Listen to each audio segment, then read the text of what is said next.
Bonjour, ici Floriane Piron. Bienvenue dans cet espace de sérénité d'efflorescence. Aujourd'hui, je te propose une méditation qui va t'aider à lâcher prise, à porter un autre regard sur toi-même, sur les autres et sur le monde qui t'entoure. Mais avant de commencer cette histoire, je te propose de prendre un instant pour t'installer confortablement et pour descendre progressivement dans un état de détente et de bien-être. Je t'invite à fermer les yeux afin de pouvoir te recentrer plus facilement et pour rejoindre cet état de relaxation. Et tout en gardant tes yeux fermés, je t'invite à porter ton attention sur ta respiration. Prends une grande et profonde inspiration et expire doucement.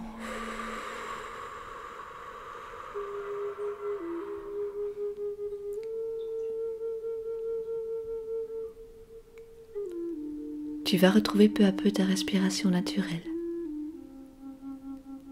celle qui ne demande pas à être contrôlée, celle qui agit naturellement en toi, sans même que tu t'en aperçoives. Les mouvements de l'inspiration et de l'expiration sont réguliers, tranquilles. Cette respiration qui se calme, c'est la manière de dire au corps qu'il est temps de se laisser aller, qu'il est temps de prendre un instant pour toi, pour ton bien-être. Progressivement, le monde extérieur semble s'en aller, afin de se tourner vers ton monde intérieur. Imagine-toi dans un jardin fleuri. Tu sens le parfum des fleurs, la douceur du vent sur ta peau, les rayons du soleil réchauffant ton corps et nourrissant ton esprit. Tu empruntes un petit sentier te menant vers une arche de verdure, derrière laquelle se cache une petite porte. C'est la porte te menant vers la partie inconsciente de ton être. En traversant cette entrée, tu accéderas à ton être profond. Alors, prends une grande inspiration et à l'expiration, laisse cette porte s'ouvrir. Laisse ton inconscient ouvrir ses portes, t'accueillir. Laisse-toi aller, attirer et avancer pas à pas sur le chemin qui s'ouvre devant toi, à ton rythme, ou plutôt au rythme de ton inconscient, car ici ce n'est pas la volonté qui agit, mais c'est ton imagination qui fait tout le travail. Et tu te laisses aller de plus en plus. Tu te laisses guider, alors que ton corps, lui, est en repos. Et c'est dans cet espace de calme que je vais te conter cette histoire. C'est une histoire qui te permettra de méditer sur le regard que l'on peut porter sur les choses. Et afin de mieux vivre cette histoire, je vais te demander d'imaginer que tu es installé dans un hamac entre deux arbres, te laissant bercer par le mouvement d'aller et retour, bien installé afin de profiter au mieux de l'histoire. Tu prends un livre entre tes mains et l'histoire commence.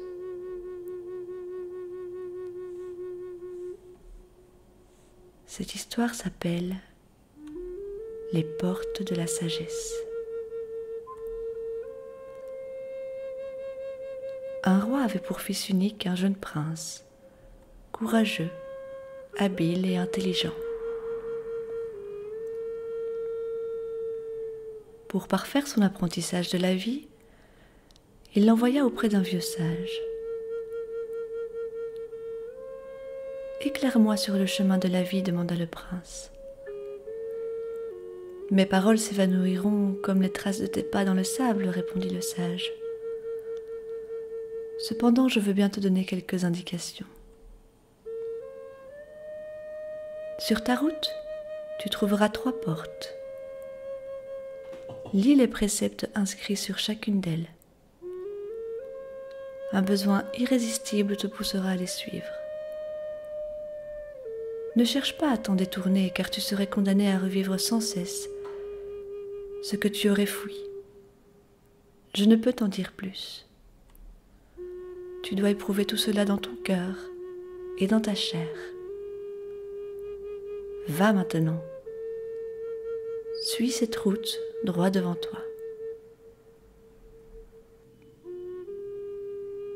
Le vieux sage disparut et le prince s'engagea sur le chemin de la vie.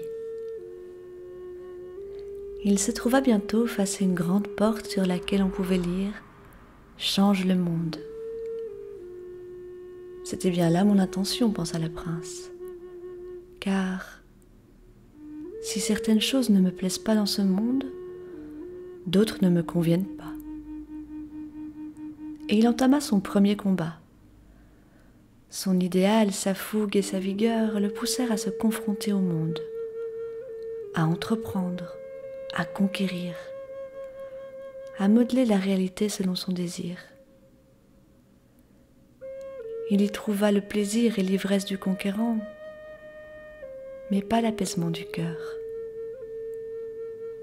Il réussit à changer certaines choses, mais beaucoup lui résistèrent. Bien des années passèrent. Un jour, il rencontra le vieux sage qui lui demanda « Qu'as-tu appris en chemin ?»«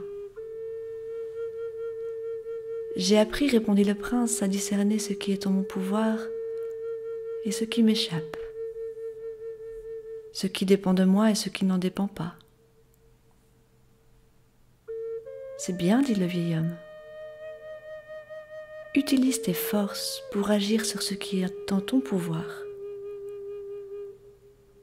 Oublie ce qui échappe à ton emprise. » Et il disparut. Peu après, le prince se trouva face à une seconde porte. On pouvait y lire « Change les autres ». C'était bien là mon intention, pensa-t-il. Les autres sont source de plaisir, de joie et de satisfaction, mais aussi de douleur, d'amertume et de frustration. Et il s'insurgea contre tout ce qui pouvait le déranger ou lui déplaire chez ses semblables. Il chercha à infléchir leur caractère et à extirper leurs défauts. Ce fut là son deuxième combat. Bien des années passèrent. Un jour, alors qu'il méditait sur l'inutilité de ses tentatives de vouloir changer les autres, il croisa le vieux sage qui lui demanda « Qu'as-tu appris en chemin ?»«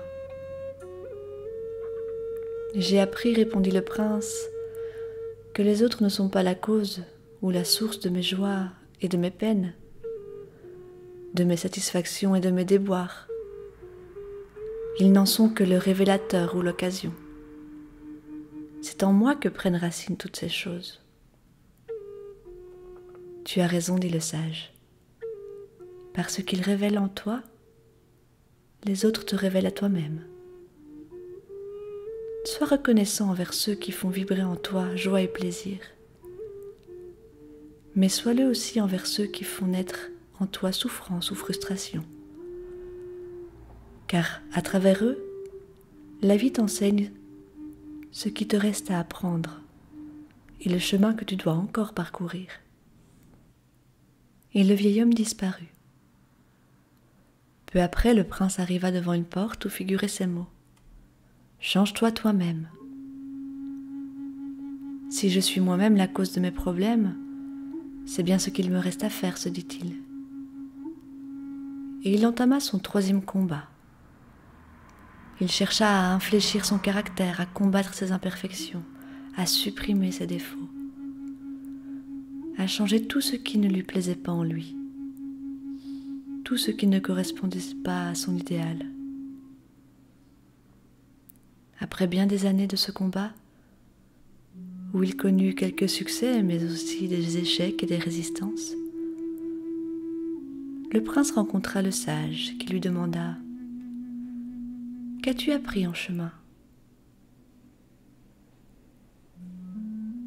J'ai appris, répondit le prince, qu'il y a en nous des choses que l'on peut améliorer et d'autres qui nous résistent et qu'on n'arrive pas à briser. »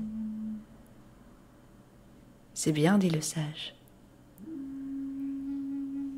Oui, poursuivit le prince, mais je commence à être fatigué de me battre contre tout, contre tous, contre moi-même. Cela ne finira-t-il jamais? Quand trouverai-je le repos? J'ai envie de cesser le combat, de renoncer, de tout abandonner, de lâcher prise. C'est justement ton prochain apprentissage, dit le vieux sage. Mais avant d'aller plus loin, retourne-toi et contemple le chemin parcouru.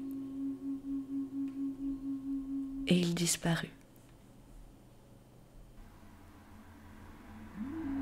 Regardant en arrière, le prince vit dans le lointain la troisième porte et s'aperçut qu'elle portait sur sa face arrière une inscription qui disait « Accepte-toi toi-même ».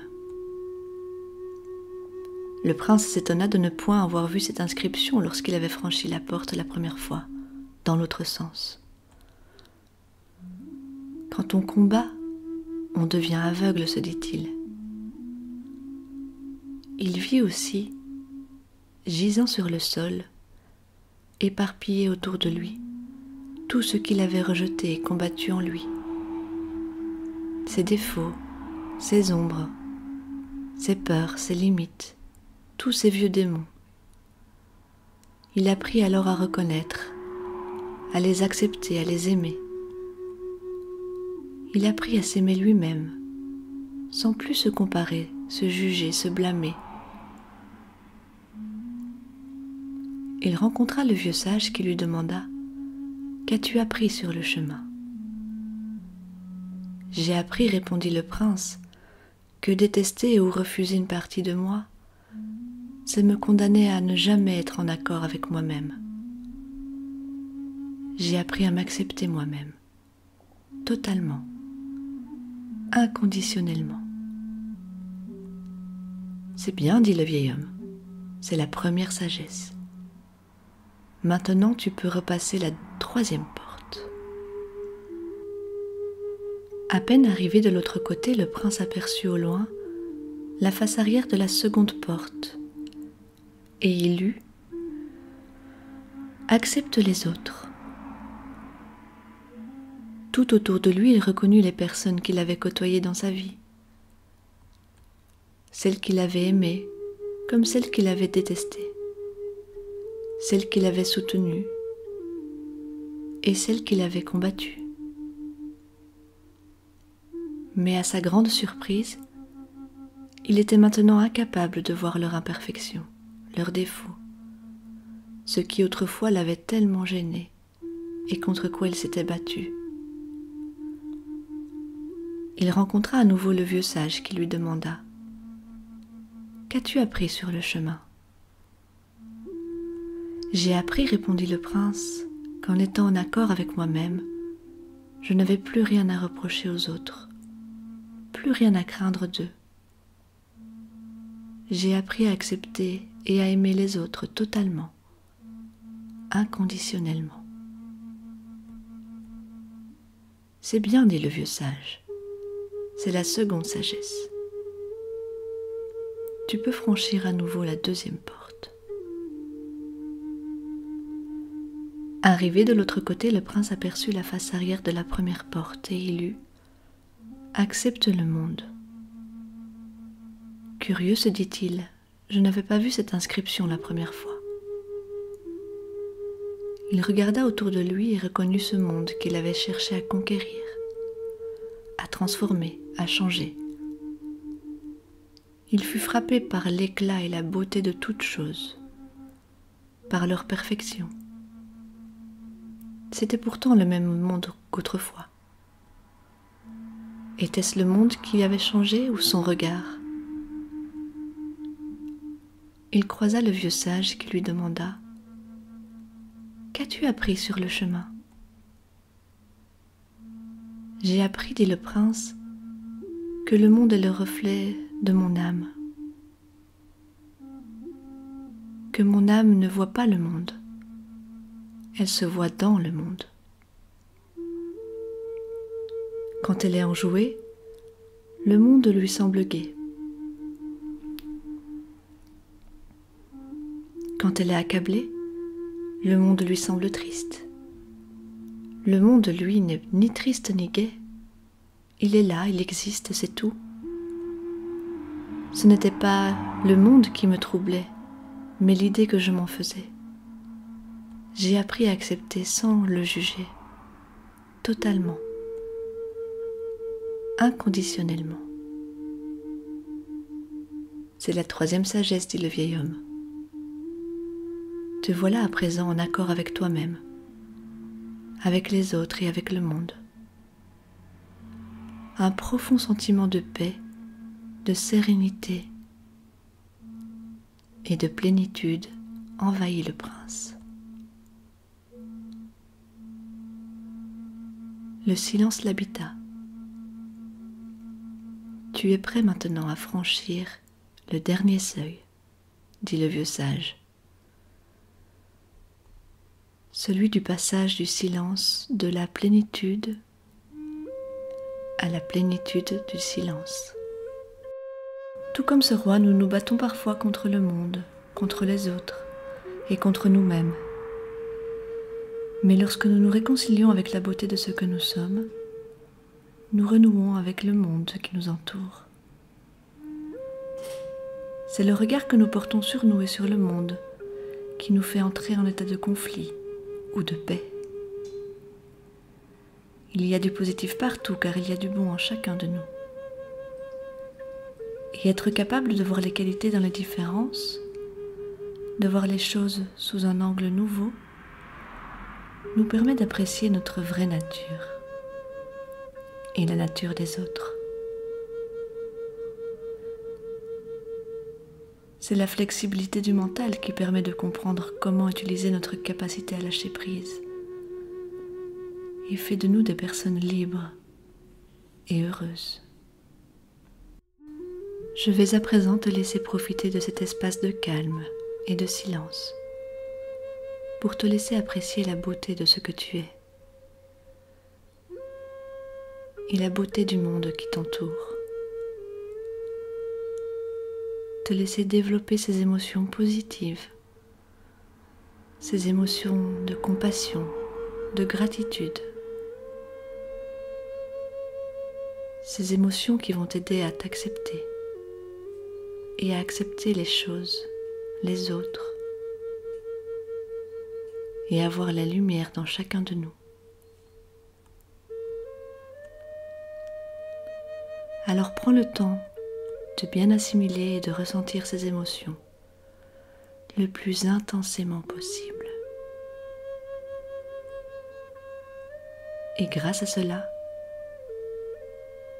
tu pourras les retrouver plus facilement au quotidien, parce qu'elles font désormais partie de toi. Elles seront une seconde nature. Et lorsque la musique s'arrêtera, tu pourras ouvrir les yeux à ton rythme et tu ressentiras toute la vitalité, la positivité et la sagesse t'accompagner au quotidien.